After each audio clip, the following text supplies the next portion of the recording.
New Mexico has a clearly regulated late fee framework with a specific statutory cap that provides certainty for both landlords and tenants. The governing law is found in the New Mexico Uniform Owner-Resident Relations Act, New Mexico Statutes Chapter 47, Article 8, which includes a specific provision addressing late fee limits. If you're a landlord or tenant in New Mexico, the statutory framework is straightforward and well-defined. Let's start with the cap.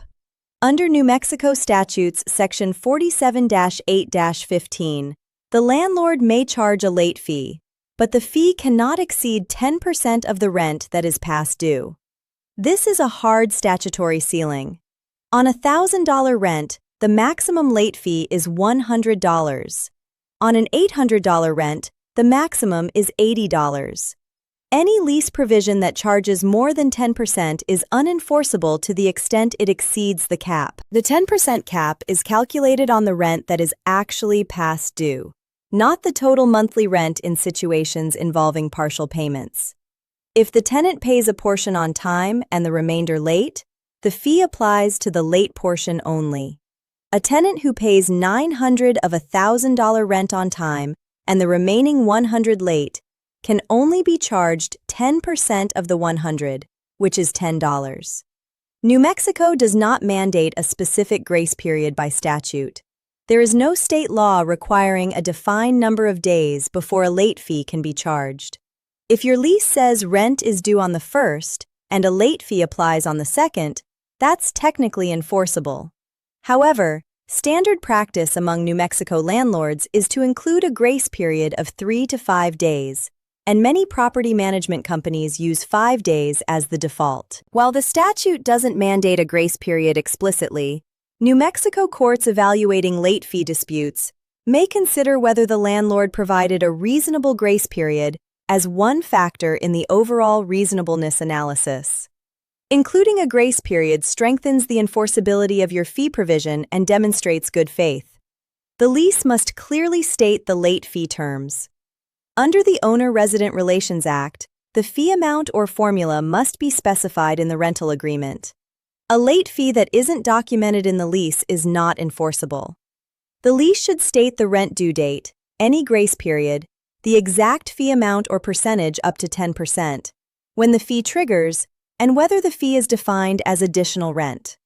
Compounding late fees in New Mexico must comply with the 10% cap. If your lease charges an initial fee, plus daily or weekly charges for continued non-payment, the total of all late-related charges for a single month's rent cannot exceed 10% of the amount past due. A compounding structure that pushes the total above 10% violates the statute. The simplest approach, a single one-time fee at or below 10%, eliminates the compliance risk entirely. New Mexico's Owner-Resident Relations Act includes a specific provision regarding unconscionable lease terms. Under Section 47-8-5, the court may refuse to enforce a lease term that is unconscionable, meaning grossly unfair or one-sided. While a late fee at or below 10% is presumptively reasonable, a fee structure that combines the maximum percentage with aggressive compounding, acceleration clauses, or other punitive provisions could be challenged as unconscionable in the overall context of the lease. The interaction between late fees and the eviction process in New Mexico follows the Owner-Resident Relations Act. Under Section 47-8-33, the landlord must provide a 3-day notice for non-payment of rent. The amount demanded must be accurate. Whether late fees can be included depends on how the lease defines them. If the lease defines late fees as additional rent, they can be included in the total amount on the 3-day notice. If treated as a separate charge, the landlord may need to pursue the fees independently.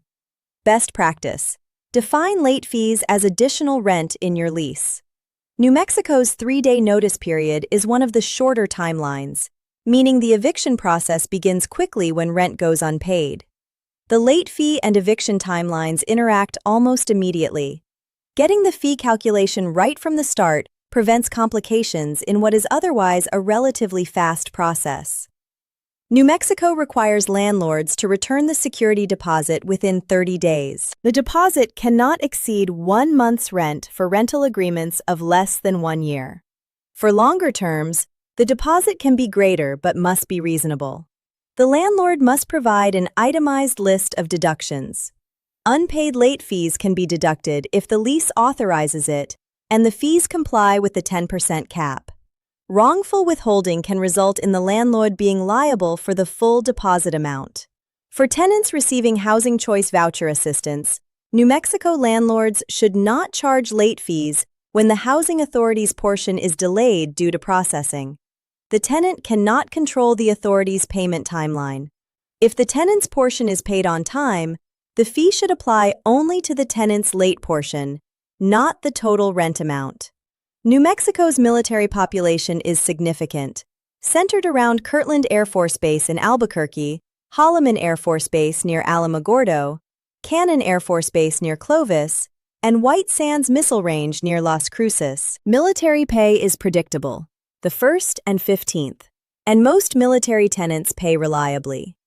Kirtland AFB, co-located with Sandia National Laboratories, generates both military and defense contractor rental demand in Albuquerque's southeast quadrant.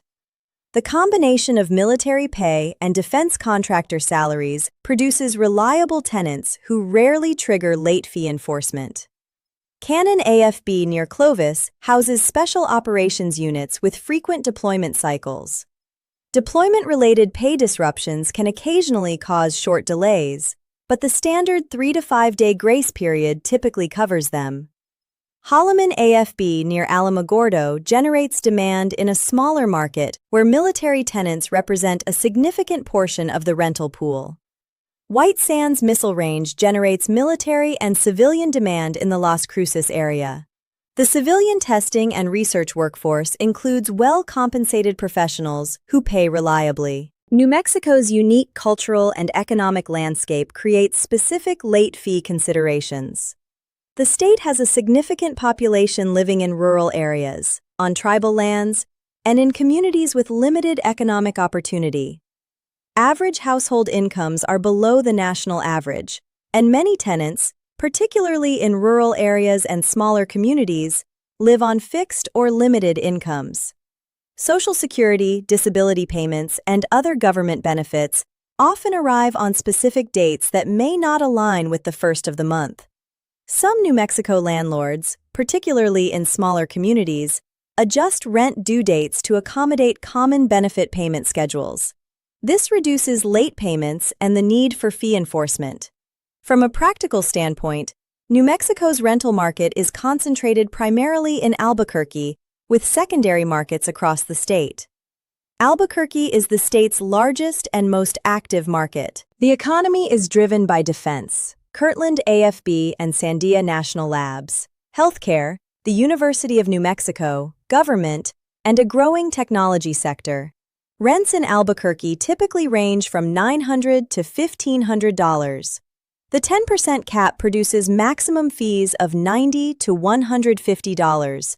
Meaningful amounts that create a real incentive. Most Albuquerque landlords charge flat fees in the range of $50 to $100 with a 5-day grace period. Santa Fe has a unique market with higher rents driven by tourism, the arts community, state government, and limited housing supply. Santa Fe rents can be surprisingly high for the city's size, and the 10% cap produces proportionally larger fees. The state government workforce generally pays reliably. Las Cruces, home to New Mexico State University, has a more affordable market with university-influenced dynamics. Student late payments correlate with financial aid processing at the beginning of each semester. Military and defense demand from White Sands and Holloman adds stable tenants to the market. Rio Rancho, Albuquerque's largest suburb, has a growing market with moderate rents. Los Alamos, home to Los Alamos National Laboratory, has very high incomes and reliable tenants. Farmington in the Northwest has an energy-influenced market. Roswell, Carlsbad, and Hobbs in the Southeast have energy markets affected by Permian Basin activity. Clovis, adjacent to Cannon AFB, has a small military-dominated market where payment reliability is high, but PCS turnover is constant. One best practice for New Mexico landlords: set your late fee at or below 10% and clearly document it in the lease. The statute is specific. Don't exceed the cap. A fee in the range of 5 to 8% gives you room below the cap while still creating a meaningful incentive. Setting the fee at exactly 10% is legal, but leaves no margin for calculation errors. Another best practice: include a grace period of at least 5 days, even though New Mexico doesn't mandate one. A grace period is standard industry practice, accommodates minor delays, and makes the fee more defensible. 5 days is the most common standard across the state and aligns with what tenants expect. A third best practice: calculate the fee on the amount actually past due when a tenant makes a partial payment. This is what the statute requires. A tenant who pays most of the rent on time and a small remainder late should be charged 10% of the late portion, not 10% of the full rent. Getting this calculation right demonstrates compliance and prevents disputes. For the complete guide to New Mexico late fee laws, visit tenantscreeningbackgroundcheck.com. Subscribe to our channel for every state in our late fee law series.